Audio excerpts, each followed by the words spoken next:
Hello, welcome back to the Fractional Typology Project. My name is Steve Koshi. Today we're going to be covering Ladybug from Bullet Train, specifically Ladybug's instinctual variant. And beware, there are spoilers ahead. So these are Ladybug's instinctual variant votes. If you've watched any of my instinctual variant videos before, you know that instinctual variant votes are pretty bad. They're pretty muddled because there are 27 different specific instinctual variants, and people vote them a lot based on whether or not they comply to that particular description, which means that people vote very different stacks for very different things. On top of that, people have varying degrees of understanding as to what the stacks actually mean. So I found instinctual variants to be one of the most inconsistently voted on things in the entire database. So there's not much we can pull from this, to be honest, in terms of orientation here. There's a little bit of a thing where sexual as an instinctual variant can represent intensity, but I find that misleading. But we'll I don't know. We'll kind of talk about that a little bit. People I guess are trying to kind of say here that Ladybug is a gentle soul, I guess. But even beyond that, it's not very descriptive.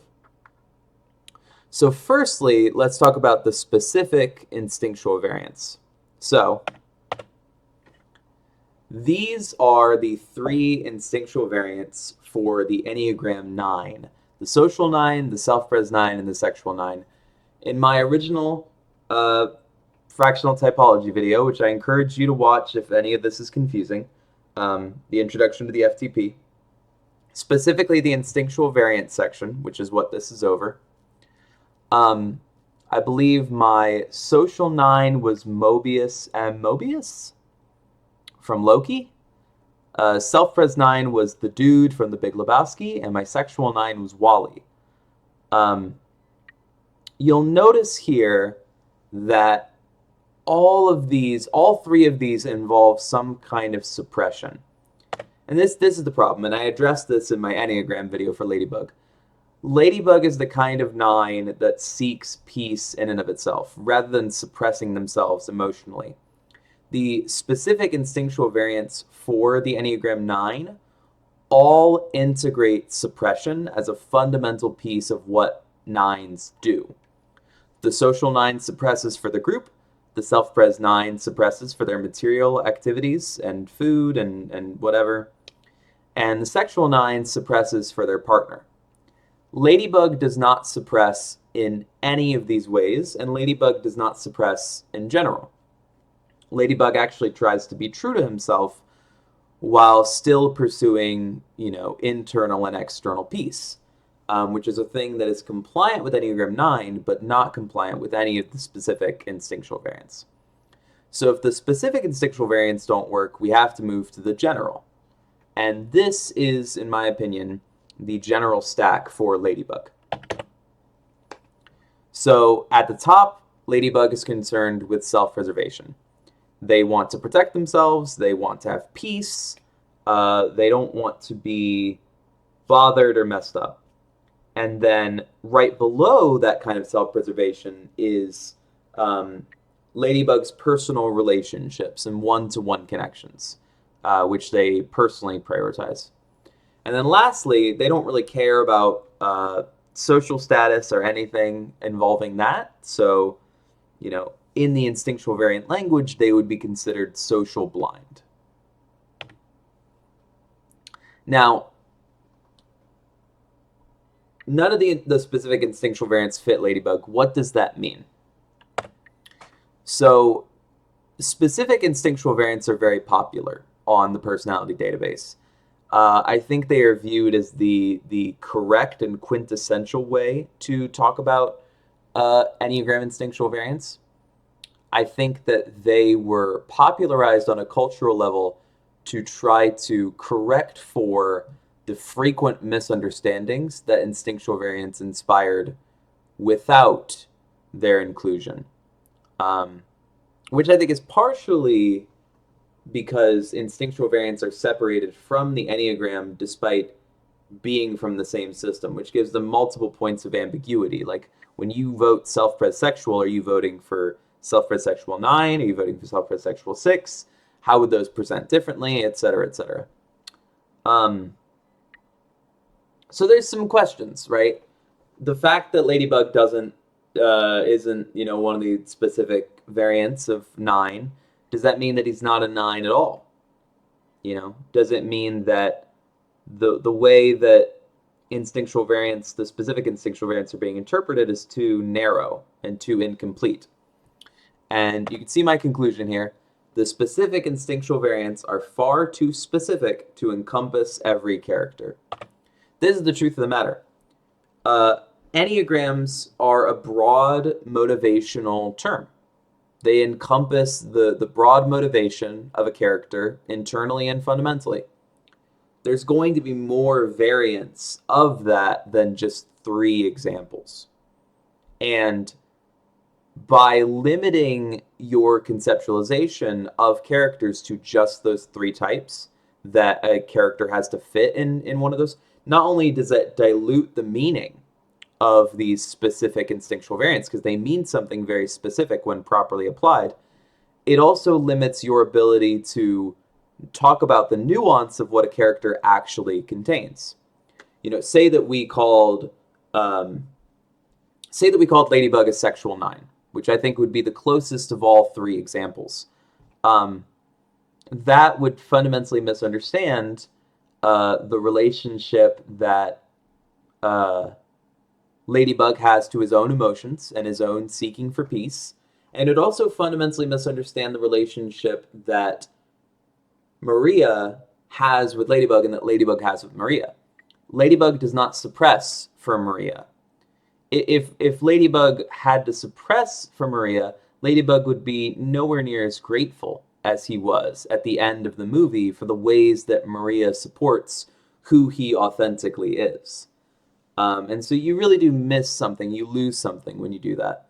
And, I wrote here, compare classic Jungian definitions.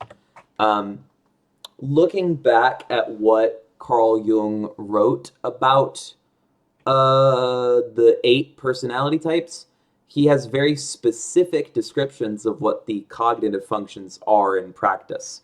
The 1,000-year-old consciousness of Jungian SI, the stoic, faraway impression of introverted feeling, of Jungian introverted feeling, it suffers from this same problem where by being so specific, it fails to describe individual examples as accurately as it could have.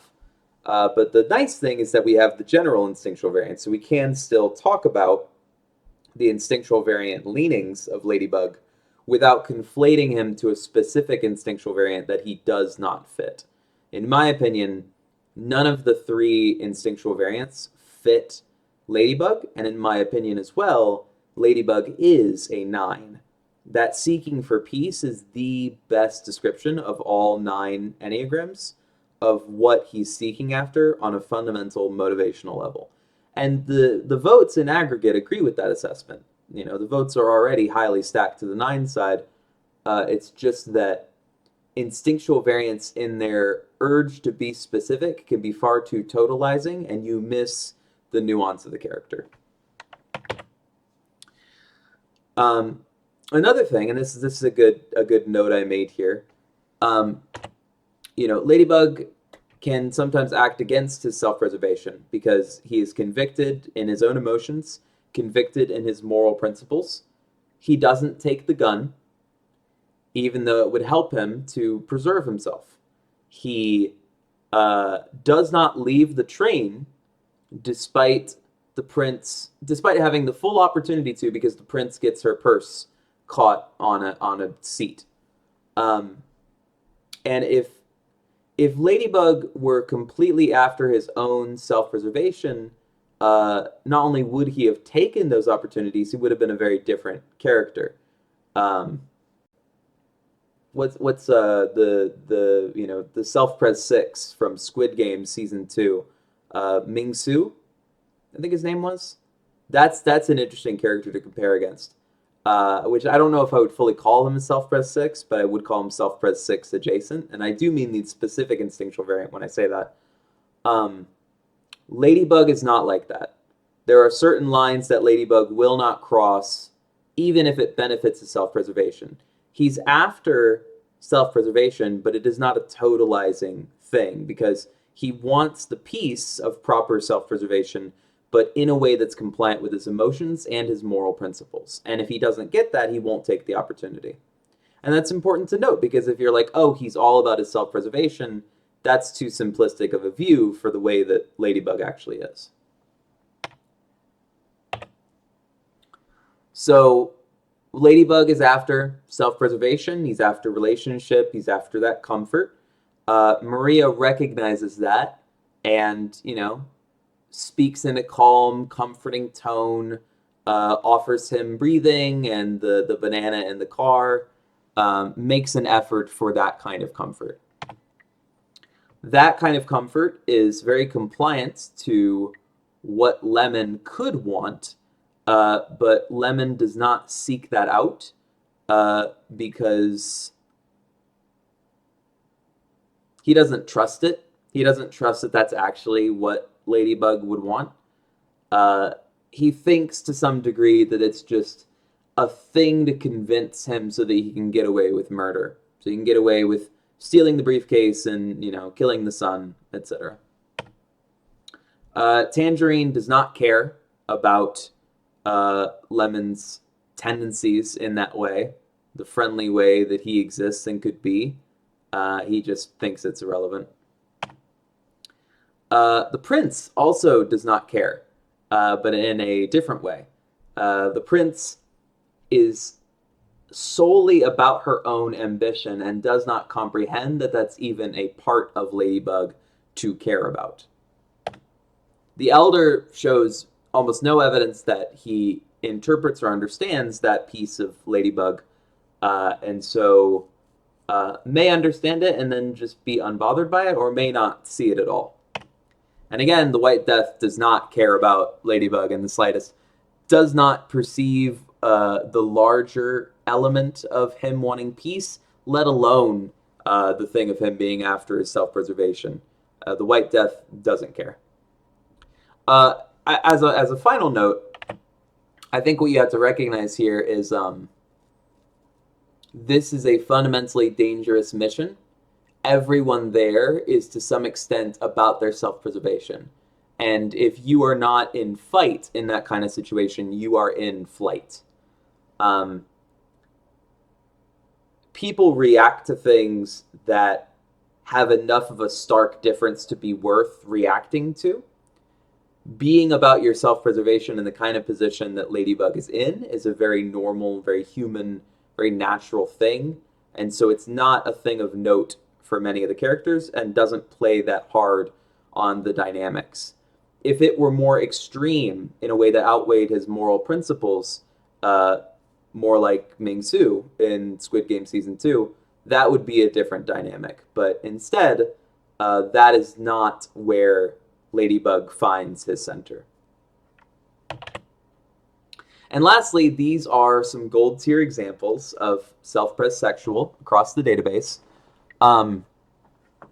One thing I want to note about these characters is it's very interesting. So in order for someone to classify as self-pres sexual, they have to be the kind of character that is not socially attentive, so clearly recognized as social blind, and fundamentally about their own self-preservation.